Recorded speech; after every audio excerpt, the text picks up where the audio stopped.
In front of me is Realme C35, and let me show you how to activate developer mode on this phone.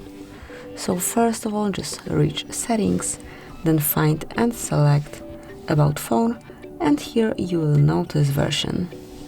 And now tap on build number 7 times, so just like this, then draw an unlock pattern, and as you can see, from now on you're a developer. So let me go back, and here under system you will be able to find developer options now. Click to open, and now you can smoothly activate any option that you only want to. Then whenever you would like to turn developer panel off, just use this top switcher and then restart your device to go back to default values. So this is it, that will be all. Thank you for watching. Please subscribe our channel and leave the thumbs up.